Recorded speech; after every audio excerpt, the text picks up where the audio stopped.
Okay, so you finally beat 2 BC on the latest 2.3 patch. But now in 3 BC, you realize that enemies hit harder, you get less resources, and you keep getting gangbanged by the jumping green goblins, and you just can't win. What do you do? My name is Psyche, and welcome to the 3 BC guide in Dead Cells. Now, as the title suggests, this guide is intended for version 2.3 plus of the game. First off, I'm gonna list off some tips, and then I would show an example run of me going through 3 BC. But don't worry, everything is cut out, so it won't be very long. I promise it will be short and sweet. I will mainly be talking about the parts where I make decisions, so you know what to look out for anyways. I do have an uncut version in the description if you want that instead. Without further ado, let's get into the tips. So to address the elephant in the room, I imagine that what's walling a lot of players from progressing in 3 BC are these things. The Rampager monsters see you from pretty far away, they do the Dio pose, and then they come charging at you. And on top of that, it hits you very, very hard. And it's probably one of the most deadliest moves in the entire game. So how can you deal with these things? Well, first of all, it's a very, very bad idea to dodge away from the Rampager. If you dodge away, I'm gonna laugh at you, because you cannot escape the hitbox if you do that. Because it does a 4-hit combo, you cannot dodge the entire thing and you will end up taking a lot of damage. You must dodge into where the Rampager is coming from in order to dodge its attacks entirely. It doesn't seem to change its direction while it starts attacking. And on top of that, just be mindful that you do have to dodge with a slightly earlier timing as you would with other monsters. If I were to illustrate the hitbox, it will look something like this. I really like this monster because it forces the player to be more aggressive in their gameplay. And it also provides a little sneak peek into what 4 BC looks like, considering that the majority of monsters will not teleport to you. Now you might be thinking, well, what about parrying? Yes, you can parry the Rampager, and it is actually pretty doable. Now it may seem pretty dangerous the first couple of times, and you may even mess up, but that is okay. Once you master the timing, you can do it every single time. Basically, just tap the shield button slightly earlier as you would. They're actually pretty generous on the parry timing from what I can tell. And I do think it's better if you just tap the shield button earlier, so even if you miss, you still will block some of the damage at least. Secondly, I want to talk about the scroll fragments. Scroll fragments are introduced at 3 BC of the game. If you collect 4 of them, you get an additional scroll stat. Now, it's worth mentioning that different biomes drop different amounts of scroll fragments. So this is where the knowledge of biomes start to come in. And on top of that, some bosses drop more scroll fragments than others. I do have a tutorial on biomes if you haven't seen that already. It teaches you which biomes to pick in order to optimize your runs. That being said, you should definitely try to get every single scroll fragment in every single biome to make sure that you don't miss any and to maximize the scroll stats that you have. Since health recharges are more scarce at 3 BC, it may be worthwhile to plan ahead for food shops. As you have already seen, health flasks can be bought for 20,000 gold in food shops. Though just be warned that in 3 BC you do still earn the same amount of gold and cells as you do at 2 BC. So it can be tricky to purchase them. Again, knowing which biomes contain food shops will also help. Speaking of scarce health flasks, I would say the most important advice I can give to players struggling at 3 BC is to stay aggressive. Make sure to take advantage of the rally mechanic. So how the rally mechanic works is that as soon as you take damage, this orange bar will start to take down your health. And if you hit something while it's still ticking down, you can actually restore some of your lost health. So it's very, very important to stay aggressive, even when you're in a dire situation. As you can see here, as soon as I got hit for a bunch of damage, I just sought out another enemy and got some of my health back. If I didn't seek out this enemy, I probably would have had to use a flask instead. If you are struggling with staying aggressive, I recommend picking up the disengagement mutation, as it protects you for a couple of seconds when your health reaches below 20%. So as you can see in this clip here, I had no trouble staying aggressive because I couldn't take any more damage anyways. Just like the previous boss cell levels, I do recommend that you try to get the 30 kill doors in the first biome, and maybe the 60 kill door on the second. It gives you a really powerful item early on, and even if you don't want it, you can just sell it for extra gold. Though I would say it's not worth it to reset if you don't get the 30 kills. Even if you don't get it, it's not the end of the world. Even when I play at 5 BC, I don't get it every single time. I did mention that you still earn the same amount of gold and cells as 2BC, so in my opinion, I don't think it's worth investing in the Legendary Forge yet. I would say you should prioritize unlocking items instead. Obviously, if you see an item that you just don't like, you can just use custom mode or just don't unlock it in the first place. And this also ties into the next tip I'm going to give, and that is you should not buy from shops in the early game, so such as the first 2 biomes. I would say the biome that you should start to look at investing in your build should be the biome before the first boss, so such as Ancient Sewers, Ramparts, Ossuary, and Morass of the Banished. The reason for this is that there's just simply no reason to buy items when you can just get them from free from chests or loot drops. Lastly, by the end game, right before the Hand of the King fight, I would say at 3BC, you should have around 26 scroll stats in your main color. Anything close is okay. Even if you got really unlucky with dual stat scrolls or challenge rifts, you should have at least 22. Assuming that you take every single curse chest and find every single scroll fragment in the run, this is a number you should be looking at. Obviously, if you have more, then perfect. But if you don't have exactly 26, it's not the end of the world. With that out of the way, let's jump into the example run I was talking about earlier. Now you have probably already noticed that this is a custom game. The reason I'm running custom mode is because I wanted to turn off the items that are unavailable when playing at 3BC, namely the Sonic Carbine, the Thunder Shield, and the Collector's Syringe, as they can only be obtained at 5BC.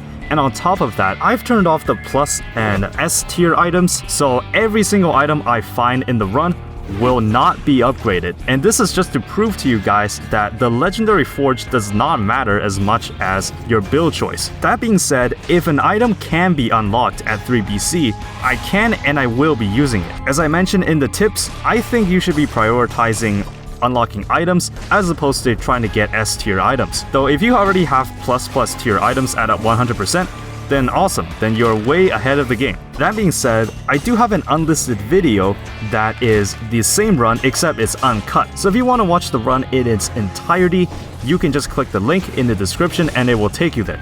But just be warned, it has no commentary, it has no music, and it's almost 1 hour long. So starting off in the prisoner's quarters, I did find an extremely early challenge rift. That does not happen to me very often, but I'm just gonna skip the part where I go through the challenge rift. Now normally in a item showcase runs, I do show the process of me going through the challenge rift, but since I'm trying to keep the video nice and short, I'm not gonna do it. Now you've probably already seen that I'm not doing too well in terms of damage in the first biome, and that's really to be expected when you don't have the plus and S tier items, but not to worry, I do manage to actually go through it, even though my damage really wasn't looking too good right now. I did take some hits, not to worry. You are allowed to make mistakes in Dead Cells, you just can't make like 10 mistakes in a row in a single biome. I'm gonna move on to the Toxic Sewers, and for my first mutation, I'm going to pick up Instinct of the Master of Arms.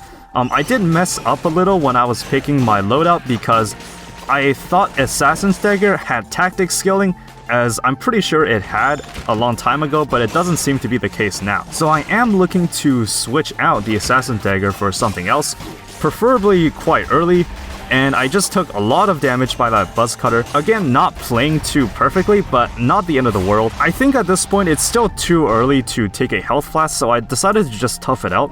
I do find another challenge rift, and the reason why I'm not going through it right now is because I have 20 kills in the bottom right corner of the screen, and I wanted to get 60 before I went in case I got hit in the challenge rift. I find a Wave of Denial, which is upgraded, and I preferred it over the Wolf Trap anyways. It's just a very good item, and there we go, I found a piece of food. That was exactly what I was looking for. I find a Marksman's Bow. Decided to use it over the Assassin Dagger because at least it had purple scaling. And then in the shop, I do find a Sadist Stiletto, which this weapon I will be taking throughout the entirety of the run. I replace the Barnacle with the Scarecrow Sickles. I finally do the challenge rift now that I have 60 kills, and I move on to the Corrupted Prison. I did get 60 kills, so in the 60 kill door, I pick up a Smoke Bomb, which I normally don't use it very often. I believe in my skills tier list, I rated it a D tier. but since I was going to get the curse from this biome anyways, I thought it might be pretty helpful. And on top of that, it was already upgraded, so it really just pressured me to take it. I upgraded my Seta Stiletto into ++ tier, because I do think I'll be sticking to it the entirety of the run. It does roll into a bonus damage to poison affects, which is very, very helpful. As for my second mutation, I'm going to pick up Open Wounds. Now you might be surprised why I'm picking this up, because you might be thinking, well, I'm running tactics, why am I picking up a brutality mutation? If you see my mutations guide that I put out, I did say in one of the tips, the color of the mutation does not matter. There is no rule in the game saying that if you're running tactics, then you must pick purple mutations. So just working my way through this biome, as you can see, Open Wounds is basically a free activator for the critical hit condition for the Seta Stiletto. Just gonna do some parries, not really a problem. And finally, using the Smoke Bomb, find some easy targets to pick off from. And just like that, killed a rat and the curse is lifted. And I find yet another challenge rift, so this is 3 in a row actually. Getting really lucky with it this run. But nothing too much to show left in the Corrupted Prison, so I'm just gonna go into the Ancient Sewers to fight Conjunctivius, just breezing through the biome. And as you may have noticed, as my third mutation, I picked up Support because of the heavy turret in my inventory. So this is the part where the build really comes along. You can see I'm doing a lot of damage now, even though I did not start with upgraded items. So really the synergy matters more than the quality of your gear. Here I find 2 keys, and I think I'm just going to skip over the rest of me going through this biome. I do find an upgraded Seta Stiletto in the shop, but I figured it wasn't really enough. I did have to upgrade it to the ++ tier once again, so I decided to just not do it. And I debated about picking up the knockback shield, but I figured it was better than the ice bow at least. I do think having a shield makes the game slightly easier to beat. And just like that, gonna go on into the Conjunctivius fight. Not really a problem, just stay really aggressive. And for some reason, I messed up where the tentacles are coming from, so I did lose the no-hit, unfortunately. But not really a problem. Parry the last tentacle and move on back into the fight. Seta Stiletto is really just chipping away at Conjunctivius' health. It is in your best interest to not spend any more time than you should in boss fights, because the longer you stay in a boss fight, the more chances of something going wrong. I tried to do a double parry with the tentacles there, but I couldn't pull it off. So, really, I'm still not the best player at this game. I am looking to replace my Smoke Bomb because I don't think it's doing too much in this fight. It would be pretty cool if invincibility worked in boss fights, but I don't think it does. So just gonna finish off Conjunctivius, not too long now. Just watch out for the moves that she's gonna do.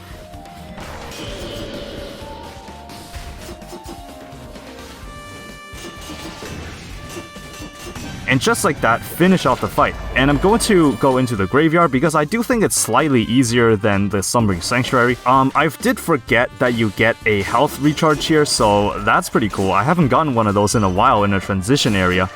But just moving right along in the graveyard, just trying to take advantage of the skills and really killing everything in like 3 to 4 hits. I'm not even sure what's causing enemies to freeze, as you see what's on the screen right now. Get the graveyard key, do some parries. If you manage your attacks well, you really shouldn't be caught off guard, and I think this is really where tactics shine. You can easily know what's going on at all times, so you don't have to cancel any attacks, so you can just react quickly to your situations. Gonna unlock this area of the map, and I'm gonna head down, and my goal right now is to find the curse chest, because there is a guaranteed curse chest in the graveyard. And in biomes, you still choose which enemies to engage, so there's really no rush when you're doing these runs. I would say going slow is very important if you're still learning the game. And there we go, I find the curse chest, and I made sure to leave some enemies on the map so I didn't have to carry it onto the next biome. Just gonna use the smoke bomb when it's necessary. And yeah, you'll see me here running around. I think I was just waiting for the smoke bomb to be finished before I use it again. But there we go, just like that, the curse is lifted. I find a Hokuto's bow and I decided to put it in a backpack.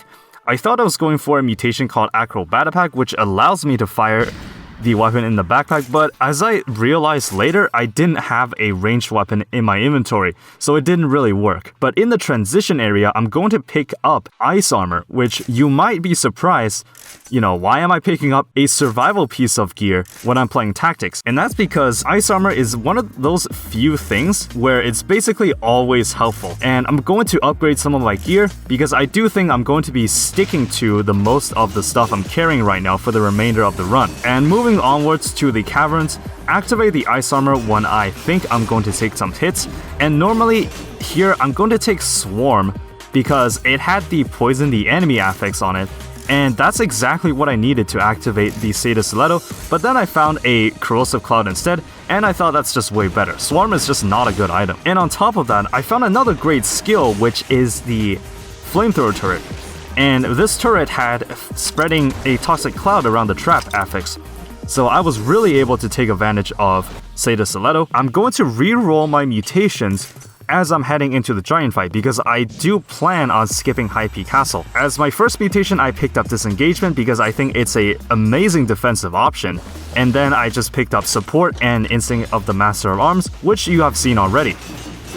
Heading into the giant fight, as you can see, I didn't need open wounds anymore now that I had free activation on the Seda Stiletto because I had the poison from the Toxic Cloud as well as the Flamethrower Turret.